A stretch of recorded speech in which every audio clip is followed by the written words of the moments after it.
PHE की casual हों, daily Vaser हों या उसके अलावा बहुत सारे और डिपार्टमेंट्स के कैजुअल लेबरर्स हों, इन तमाम लोगों को लेकर आपने एक बात बार बार सुनी होगी कि ये तमाम बैकडोर हैं, गलत तरीके से अपॉइंट हुए हैं, इसलिए इनको रेगुलराइज करना हमारे लिए संभव नहीं है, ये बार बार सरकार कहती है।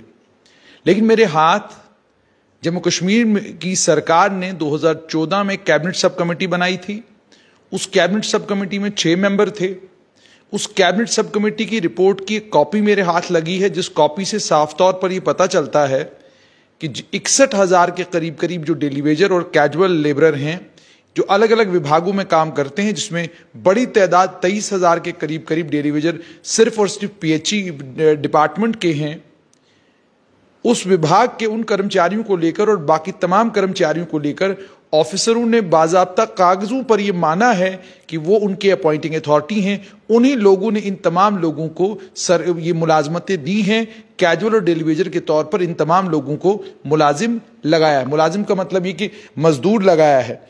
मेरे पास जो जानकारी है उसके मुताबिक एक और इम्पॉर्टेंट जानकारी तमाम कैजुअल और डेली वेजरों के लिए वो ये है कि 30 जून 2014 की जो cabinet meeting national conference Congress coalition government की हुई थी, जिस वक्त जम्मू कश्मीर के मुख्यमंत्री उमर अब्दुल्ला थे, उस कैबिनेट मीटिंग में एक नॉन एजेंडा आइटम आती है। वो नॉन एजेंडा आइटम इन तमाम कैजुअल और डेली वेजरों की रेगुलराइजेशन की नॉन एजेंडा आइटम थी। इसमें यह कहा गया था कि लगभग 23,711 के करीब करीब पीएचई विभाग के जो डेली वेजर और कैजुअल हैं, इन तमाम लोगों को रेगुलराइज किया जाए। और इसमें अगर मैं आपको बताऊं कि इसमें मेरे पास डॉक्यूमेंट, इसमें साफ तौर पर लिखा गया है कि प्रिंसिपल सेक्रेटरी जो फाइनेंस डिपार्टमेंट के हैं उनको इस और उनका ध्यान दिलाना चाहते हैं कि कैबिनेट ने एक डिसीजन लिया था 3 जून 2014 को, और डिपार्टमेंट ने डॉक्यूमेंट्स और लिस्ट कैजुअल लेबरर्स की और टेम्परेरी नीड बेस्ड लेबरर्स की, आईटीआई ट्रेंड जो लोग हैं उन तमाम की लिस्ट उन्होंने रिसीव की है, एक्सेप्ट की है, कबूल की है। आगे लिखा engage by various chief engineers, HODs of PHE irrigation flood control department. यानी साफ तौर पर इन तमाम लोगों को लगाने की जिम्मेदारी जो है वो chief engineer PHE, irrigation flood control और उसके अलावा जो हेड ऑफ द डिपार्टमेंट रहे हैं इस विभाग के, उन विभाग के एचओडीज ने माना है कि हम लोगों ने वक्तन फवक्तन इन तमाम लोगों को सरकारी मुलाजमत में लगाया है। और सिर्फ इतना ही नहीं, आगे ये भी माना है कि 7,636 के करीब करीब casual, daily Vaser, need based workers जो हैं वो 2005 तक काम कर रहे थे और 2006 और 2013 के बीच में 16,075 के करीब करीब और कैजुअल और डेली वेजरों को लगाया गया। और टोटल जो पीएचई विभाग का है वो 23,711 है। यानी 23,711 डेली वेजर और कैजुअल लोग सिर्फ और सिर्फ पीएचई विभाग में हैं। और एक और डाटा मेरे पास है जो बहुत इंपॉर्टेंट डाटा है। वो डाटा ये कि हेल्पर कितने हैं, 7,575 के करीब करीब हेल्पर भी इस विभाग में काम कर रहे हैं।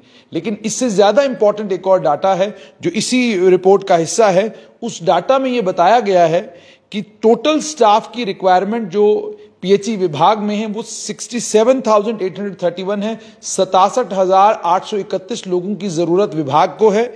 विभाग के पास केवल मात्र 19,352 लोग हैं जो विभाग में काम कर रहे हैं। 48,479 लोगों की इस पीएचई और इरिगेशन फ्लड कंट्रोल डिपार्टमेंट को और जरूरत है।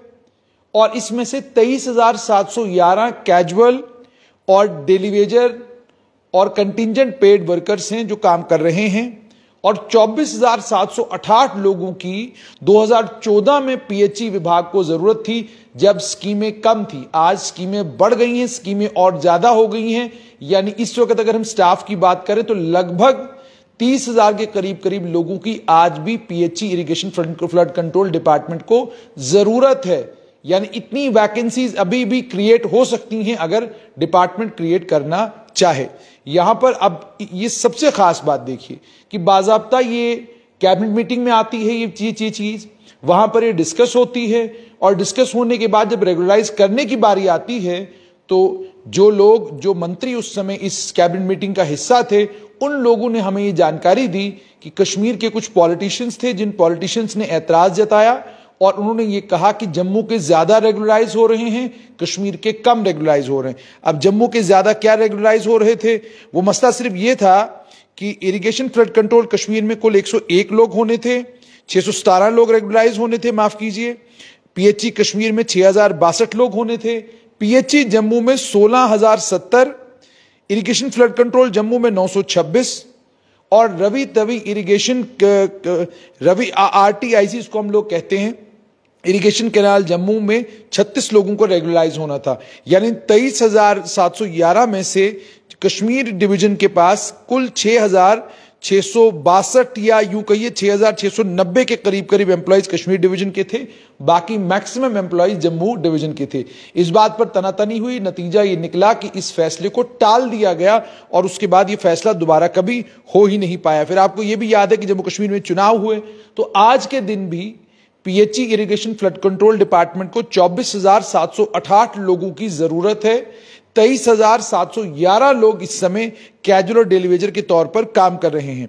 इसमें अलग अलग डिविजन्स की डिटेल भी मेरे पास है। सिर्फ इतनी ही नहीं बल्कि उसके अलावा कुछ और डिटेल्स मेरे पास है, वो भी मैं आपके साथ शेयर करूंगा कि अगर हम डिपार्टमेंट वाइज बात करें कि किसमें कितने डेली वेजर हैं, तो पीएचई के बाद सबसे ज्यादा डेली वेजर जो हैं फॉरेस्ट डिपार्टमेंट में है, जो 6,369 के करीब करीब कैजुअल और डेली वेजर फॉरेस्ट डिपार्टमेंट में है।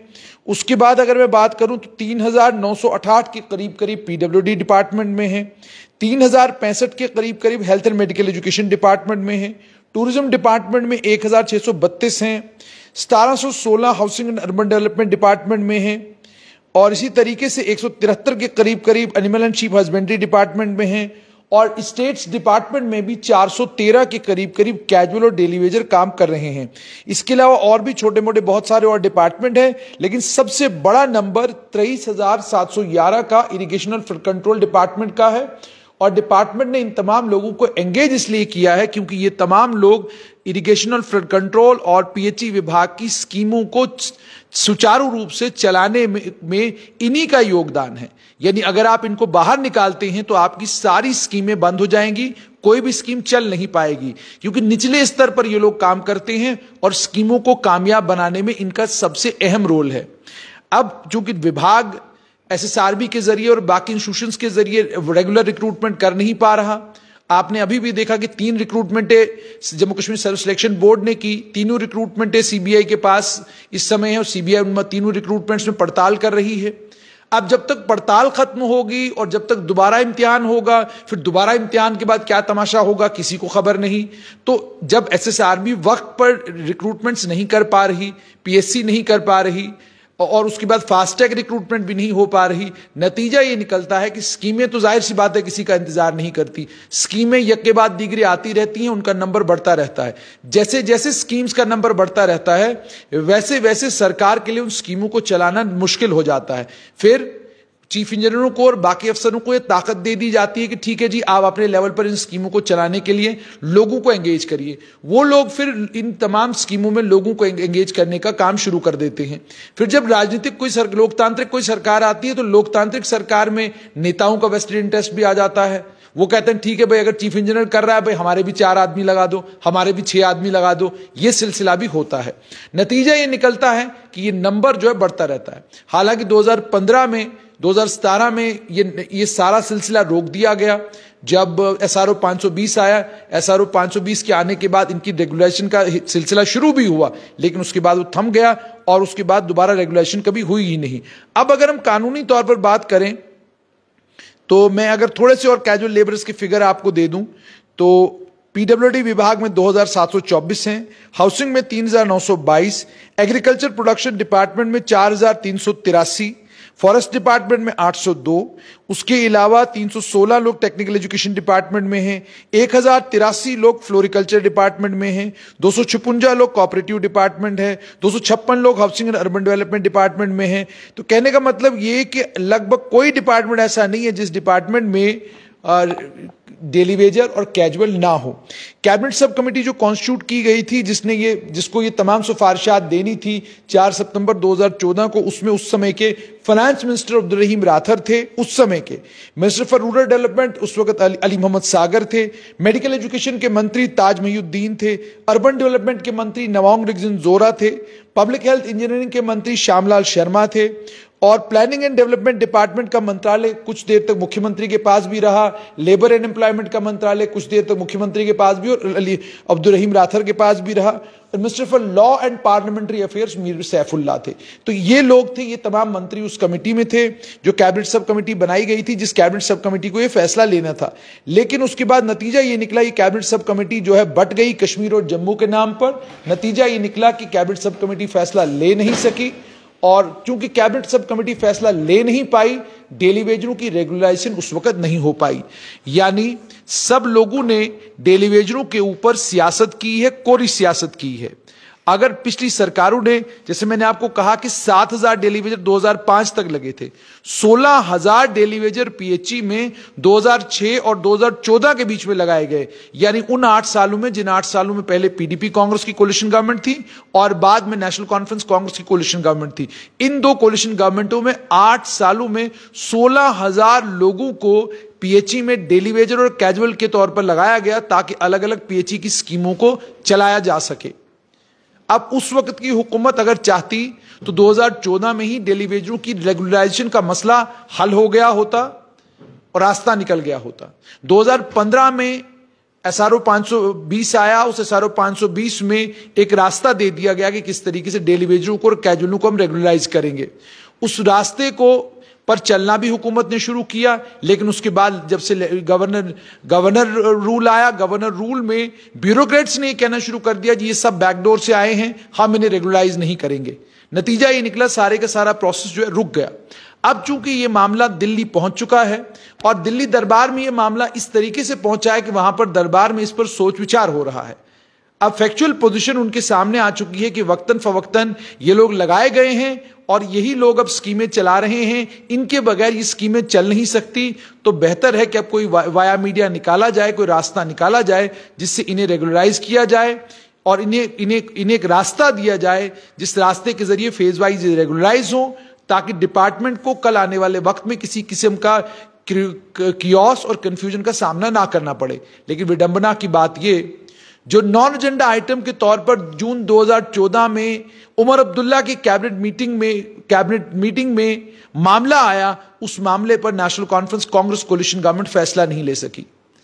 यह मामला गुलाम नबी आजाद के दौर में भी उनके सामने भी आया, लेकिन उस दौर में भी इस पर कोई बड़ा फैसला नहीं हो पाया।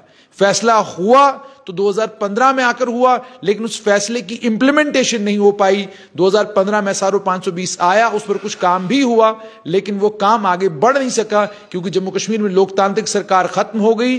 पहले तो गवर्नर का शासन और अब लेफ्टिनेंट गवर्नर का शासन। इस गवर्नर के शासन में चूंकि बाबू लोग ताकतवर हो जाते हैं और उन्हें लगता है कि जो हम कह रहे हैं वही सही है, बाकी सब गलत है। नतीजा ये निकलता है कि बाबूशाही में भला हो किसी का, इसकी प्रोबेबिलिटी और पॉसिबिलिटी कम है अगर कानून उनकी मदद नहीं करता।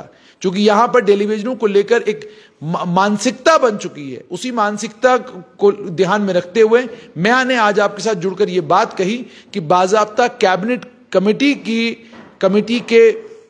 की रिपोर्ट है, जिस रिपोर्ट में अफसरों ने माना है और लिख कर दिया है कि इन तमाम लोगों को हमने लगाया है अलग अलग दौरों में, अलग अलग वक्तों में, और हम इनकी जिम्मेदारी लेते हैं। तो अगर अफसर मानते हैं कि उन्होंने इन कैजुअल और डेली वेजरों को लगाया है, तो फिर ये बैकडोर कहां से हुए?